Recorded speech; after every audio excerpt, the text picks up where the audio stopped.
Hi everyone, my name is Justin Buchanan. I'm the course instructor for EDPC 662 Career Psychology. I have created this recording. It's meant to be kind of like a podcast-esque explanation of the syllabus and course outline for this course. I'd ask that you read over the syllabus yourself first and then listen to this recording so that you can hear the kind of general explanations uh, to reduce the amount of time that we have to spend live in class. Rather, during the first class, I'll be doing a question and answer session where after you guys have read the syllabus and listened to this recording, that you'll be able to ask questions then to clarify anything that's still unclear at that point. So starting off, I'm just going to go over the general information at the very top in green. So this course is held on Thursdays from 2:35 p.m. to 5:25 p.m. It'll be held on Zoom. I'll talk a little more about that later on, but the Zoom link will be available on my courses. So you're going to want to look there onto the course page, and there's going to be a section called Zoom. When you go there, you'll see the link for the class to access it at the time. More than likely, I'll have it set up so that there's a waiting room, so you can arrive even a little earlier. And once it's time for class to start, I'll let everyone in at once. Uh, in general, the expectation will be that you are available for the full 3 hours that I just said. That being said, in order to reduce the amount of time that you're going to have to be sitting in front of the screen, um, we'll be trying to keep the actual live class time limited, and instead we'll have more asynchronous, which is to say non-live activities uh, going on throughout the week. So at the top there, you can see my email as well as my phone number. As far as office hours and meeting outside of class time, I'd ask that you reach out to me via email first. And either right after class I'll be available or at an appointment that we choose where we're both available, I'll be able to meet with you guys. We can either do it over Zoom or if we agree to prior, we can do it over the phone.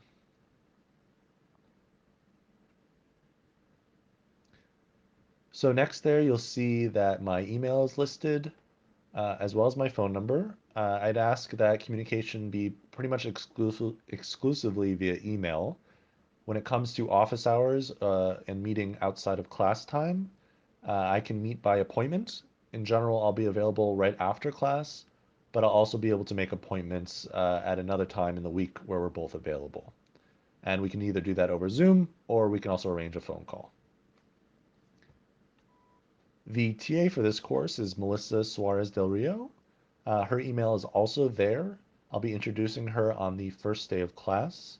She's going to be a support to you guys as well as myself, who you will be able to speak to regarding the assignments, regarding due dates, also just general support wherever appropriate. And I'll talk a little more about that probably live in class. Below the details, you'll see an acknowledgement. It's to say that this course outline has been adapted majorly from Dr. Ada Sinicor's original outline. She's been teaching this course for the last couple of years.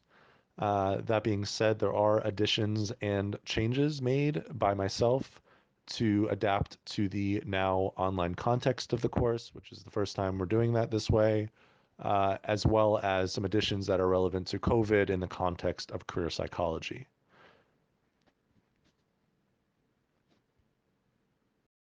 Below the acknowledgement section, you're going to see a navigation bar. It essentially just explains that if you're looking at the syllabus on Microsoft Word, that if you push Control and F at the same time, a bar will show up on the left. There's a tab on that bar called Headings, and it lists out all the sections and subsections of the syllabus, and it allows you to navigate the syllabus to the section that you want to look at. I'll be going from top to bottom, but it's just a way to more easily navigate the syllabus. Next is the required texts as well as the recommended texts. So for the required text, essentially there's just the one. It's Swanson and Fuad's Career Theory and Practice. You'll see there that it's the third edition that's required for the course. I've already spoken to a few of you guys about the fact that there's a fourth edition available. If that's the one you've already gotten, that's no problem. For the purposes of the class, the way that we'll be using the text, it won't make a difference whether you're looking at the third or the fourth. So whichever one is easier for you to obtain, go ahead and grab that one. Next is the recommended texts. So you'll see later on in the syllabus that there are a lot of readings for this course. So these texts are just meant to be supplemental. If you do have the time and the interest, these texts are going to kind of further your learning and understanding of the topic of career psychology, but there is no expectation that you read these readings.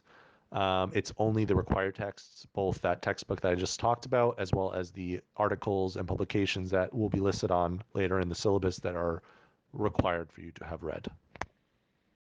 So the next couple of sections, which are the calendar description and the course description for the course, as well as the statement of program objectives, related competencies, and the course objectives. I'm going to go ahead and skip over that for this recording, but please take the time to read through it. It'll give you an idea about what it is that we're trying to address in this class. Under the course objectives is the section on the policy for late papers and incompletes. It's expected that papers and assignments are going to be submitted on time based on the due dates that are listed throughout the syllabus, particularly in the second half. If there's any reason that you're concerned about your ability to submit an assignment or a project on that due date, I encourage you to please reach out to either myself or Melissa well in advance of the due date and speak with us.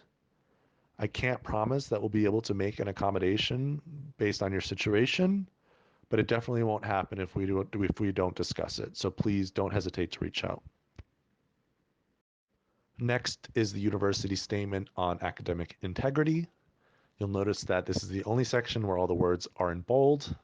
And while that might be a little funny to see, it is reflective of the seriousness in which the university takes any indication of cheating or plagiarism or any offenses under the Code of Student Conduct and Disciplinary Procedures. You'll see a link there at the end of that section. I encourage you, when you have the time, to take a look. While I doubt this will ever come up, it is important that you're aware of the expectations of what is considered cheating or plagiarism in the context of the course.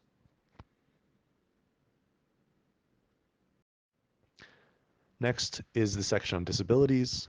If you have a disability or a limitation that you believe will influence your performance in the course, please reach out to me as soon as possible and also make contact with the Office for Students with Disabilities to make any arrangements that are necessary.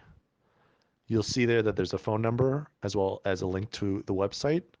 I'm not entirely sure that the phone number is working right now because of everything being shut down for COVID, but I would encourage you to look at the link and use the contact information that'll be there. Then the last two sections of this part of the syllabus is the additional student information, as well as Meraki online evaluations. Just briefly, there's a link there about your rights as a student at McGill. I would encourage you again to take your time to read that so that you know what kind of rights you have and responsibilities you have as a student. And for the evaluations at the end of the course, you'll have the opportunity to give feedback about the course, as well as my own and Melissa's performance as the instructor and teaching assistant for the course. I'd appreciate it if you can take the time at the end of the course to do that. It'll be really helpful in allowing us to further develop the course and ourselves as instructors and teaching assistants. Okay, so in this next section of the syllabus, it's the part that I'm sure all of you have been waiting for, the actual details of the course. That first section there is a message from me regarding the remote delivery of the course. So because of the restrictions related to COVID-19, this is the first time that we're going to conduct the course online. So I've made adjustments and changes to the course to better suit that format, as well as to make accommodations to the specific students who are not able to attend the live class. On that subject, for the rest of the syllabus, you'll be seeing the terms synchronous students and asynchronous students. So by default, anyone in this class is considered a synchronous student unless they have directly spoken to me to confirm that they are in a geographical location with a time zone that prevents them from being able to attend the live class components of the course. Being that I've made adjustments and changes to the course to fit the online context, I will be seeking feedback from you all throughout the course to make sure that the way that things are set up are allowing you to engage and get the most out of the course as you can. That being said, I won't always be able to make changes, but I will do my best to make this as enriching of an experience as I can. Next, I've detailed the major changes I made to the course based on the online context. First off, as I mentioned earlier, we're going to be using the conferencing program Zoom for the live class components of the course. The students that I've explained will be referred to as synchronous, will be expected to join the classroom set up on my courses at 2:35 p.m. Eastern Standard Time on Thursdays. The first class will be on September 3rd, and the final class that you're expected to attend will be on November 27th. You're expected to be available for the full 3 hours of the course, but again, a majority of the time we will not be spending the entire 3 hours on Zoom. Throughout the course, when we are live, there will be several significant breaks depending on how long the class is that day. And there are specific courses that will be shortened. So in other words, you can expect that the course that day or the class that day will be no longer than about 2 hours on Zoom. Later on in the syllabus, you'll see a section that details each class of the course, and there'll be a notation there letting you know already which of those classes are going to be shortened. The My Courses website, where we have our course page, is going to be used for a majority of the submissions of the assignments for this class, as well as the projects, papers, and supplemental activities that I'll detail a little later. Each class of the course will have its own section in My Courses where you'll see the readings that are due for that class, as well as portals for the assignments or projects that are going to be due on that date. The reading groups and large group discussions are going to be the primary live class component of the course. Each week during live class time, you'll be separated into consistent reading groups with 5 or 6 other students. You'll have read 3 articles or readings required for that week. You'll have completed a weekly assignment that I'll detail a little later in the syllabus. And you'll discuss your observations, your thoughts, and your questions from the readings with one another in the reading group. The reading groups will be organized as breakout rooms in the Zoom meeting.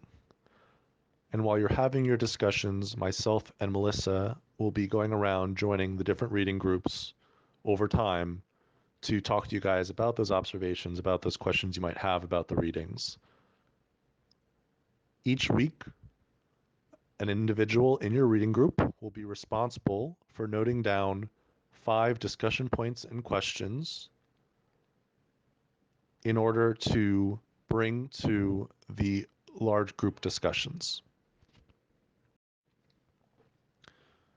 Those individuals will act as facilitators in the large group discussions when we're coming back all together to present the observations, their discussion points, and their questions from their reading groups to the rest of the class to generate further discussion as a whole.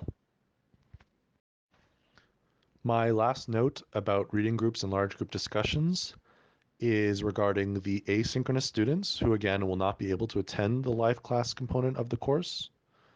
So they will be having their own reading group, specifically for those that are not able to attend. They too will have a designated facilitator who each week will be submitting their discussion points and questions to myself in advance of the class so that their points and questions can be contributed to the large group discussion. The next section of the syllabus is the course policies and expectations. First being the guidelines for the use of computers and phones during the live class time.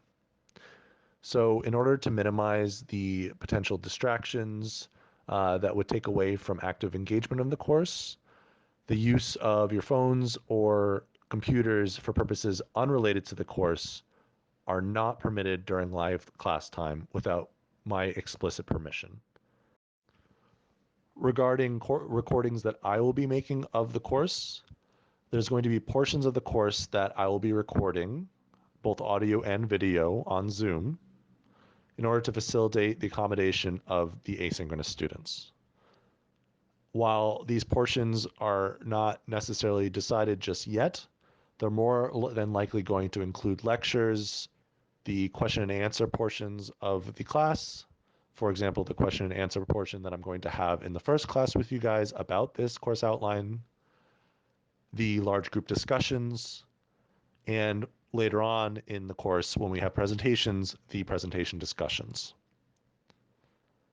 For the portions of the course that are recorded live during class time, you are allowed to turn off your video if you do not wish to have your image recorded.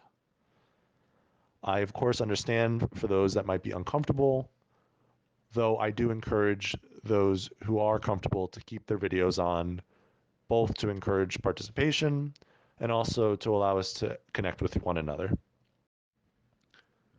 When I do make recordings, they will be available on my courses within 24 hours following the class time.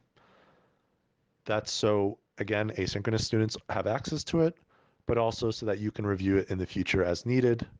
For example, this recording will be posted on my courses so that you can refer to it as necessary in the future.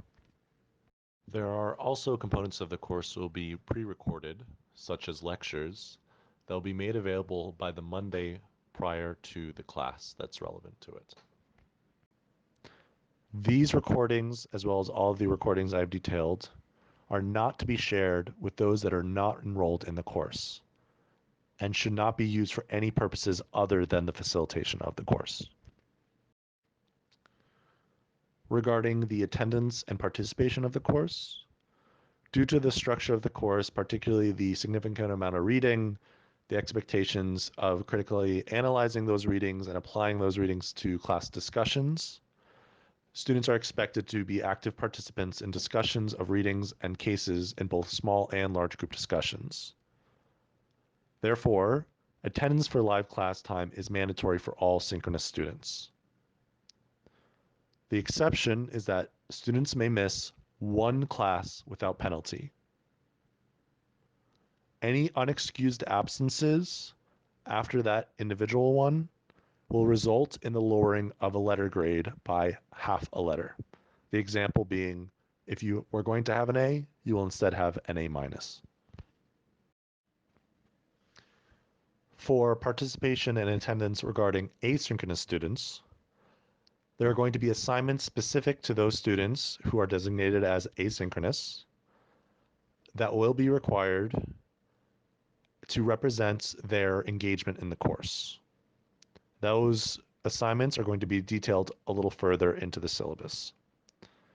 Similar to the synchronous students, those who are designated as asynchronous are able to miss at most one asynchronous assignment without penalty. Each additional unexcused missed asynchronous assignment will result again in the lowering of the letter grade by half a letter. The next section of the course outline are the course requirements. So in order to receive a passing grade for this course, you must successfully pass all of your assignments. Any papers that are submitted later than the due date that has been specified will be penalized 5% of their grade for each day it is late. An expectation for the course as a whole is that in all assignments, you're to address the role of diversity, including privilege, in your understanding of the topic at hand. The purpose of this requirement is to give you the opportunity to apply a lens in which you're paying a special attention or attending to the role of diversity, the role of privilege, the role of intersectionality on the experiences of the individuals that you'll be working with in the context of career and vocational therapy. Those who neglect to address diversity in their assignments will not pass the assignment. All assignments are expected to be written in the most recent APA style. In this section, you'll see that there's a link to the most recent edition of the APA style, the 7th edition. It came out quite recently, so I encourage you to go visit that webpage and take note of the available resources before you start.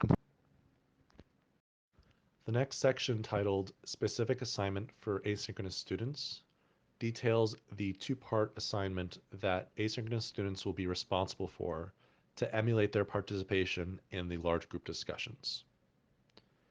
As I mentioned before, asynchronous students will have a separate reading group that they'll arrange outside of class time at a time where I am also able to join, as I would during the actual class. Much like the reading groups during the live classes, there will be a designated facilitator who, after the reading group has been completed, will submit to me a list of 5 major discussion points or questions that were generated in the reading group's discussion. Those discussion points and questions are going to be presented during the large group discussions by either myself or Melissa. And that large group discussion will be recorded live and made available within 24 hours on my courses. After the large group discussion recording has been posted on my courses, asynchronous students must then watch the recorded discussion, and each member of the reading group each week will choose one point or question that arose in the large group discussion, and using a discussion board that I will make available on my courses for them, will post that point as well as their own response to it. Once that's been completed, those postings will be viewable by the rest of the class. Failure to complete this two-part assignment will be treated as a missed class, which is to say that only one missed assignment will be permitted. After that first missed assignment, each missed assignment will result in a docking of the final grade of the course by half a letter grade. Next is the explanation for the weekly assignment. So this is an assignment that's going to be due every week that there are readings, which means that the first assignment will be due on the second class. In your reading groups, you'll be looking at the required articles for the following week. Each student in that reading group will be expected to read the required readings that are going to be noted later on in the syllabus as bold with an asterisk, plus one additional article in that list for a total of 3 readings each week. Those readings should be divided up among the members of the group in a way that all the articles in the list are covered for that week. After reading the articles and readings for that week, each student is to complete an assignment in which they list the 5 main themes and ideas from each of the articles or chapters, as well as a paragraph or 2 of their own personal reflections of the readings as a whole. I purposefully leave that aspect, the reflections, open-ended so that you can engage with that requirement in whatever way you see fit. For example, you might talk about your observations about the connections between the articles and the chapters. You might note what those chapters or articles made you think about in your own experiences, maybe observations you made, again, questions. The idea of this assignment is to assist you in discussing the articles and the readings during your reading group meeting. It is also the general expectation that you are to share with the rest of the group the details of an article or a chapter that you read that was not one of the required readings that everyone had read, so that everyone in your group is made to be aware of the content and the ideas of that reading. Finally, on the weeks prior to a class where there is a lecture specific to that class, students are to include an additional separate reflection responding to the lecture in this same assignment. This reflection should be, again, 1 or 2 paragraphs, including observations, connections made with their own experiences, or questions about the material covered in the lecture. If there's not a lecture for a topic in the upcoming class, then no reflection will be due in the assignment. The assignment will be due the night before the relevant class so that either myself or Melissa will see it uploaded on my courses the morning of the class. This assignment represents 10% of the final grade for the course. Next is the supplemental activities. So throughout the term, there's going to be several classes for which there is a post-class supplemental activity that can be found on my courses in the section relevant to the class's topic of focus. An example of a supplemental activity includes watching a film or reading a case study and responding to the prompts on a discussion board for that activity. You'll see in this section that there's a table specifically identifying the different activities that you'll be doing and the dates that they will be due. The next assignment is the strong interest inventory and skills competence inventory. This assignment is meant to give you the opportunity to engage with a inventory scale that is commonly used by career psychologists for their clients. You'll be expected to follow the link that's listed in this section and complete the scale by September 17th. Melissa will then generate a report based on your response to the scale and send it to you via email for you to bring to class on October 1st. Failure to bring this generated report to class on the 1st of October will result in a reduction of your points from the final grade. The next 3 assignments represent the major projects that will be due throughout the term.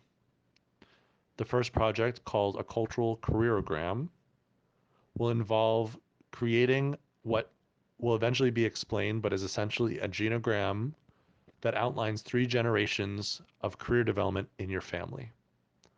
Once you complete that genogram, you'll be writing a 5-page analysis of the familial and cultural influences of your family on your own career development.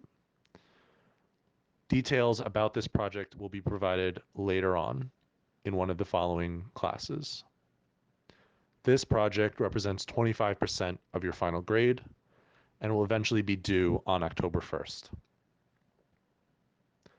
The next project is the current topics paper. Later on in the course, you'll be picking a current topic in career psychology and writing a 10 to 12 page paper in APA style that offers a critical review of the topic. It'll involve a literature review, as well as the discussion of strengths and limitations in the articles that you identify for that topic. Again, additional information is going to be provided about this project later on in the term.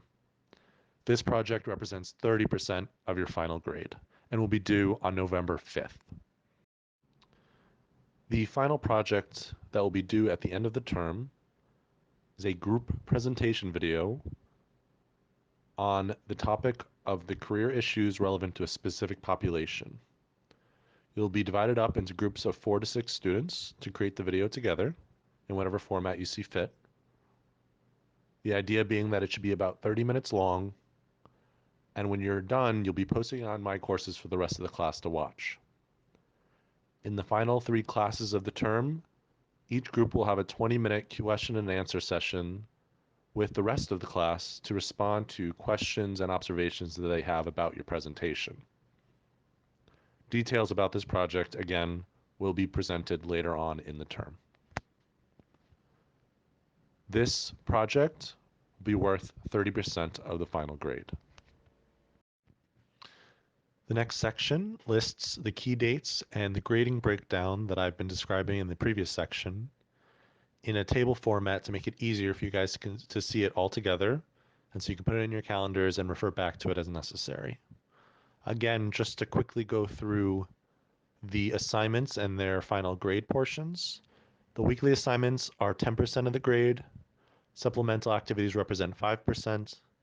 The cultural careerogram is 25%. The current topics paper is 30, and the group presentations are also 30. The final section of the outline is the major topics in the course and the reading requirements. While I won't be going through each individual class, I'll give you a general idea of how to read this section. So first, you'll see that there are two indications for required reading and for a shortened class. Throughout each of the classes, you'll see that there are readings listed out, whether they be chapters or articles.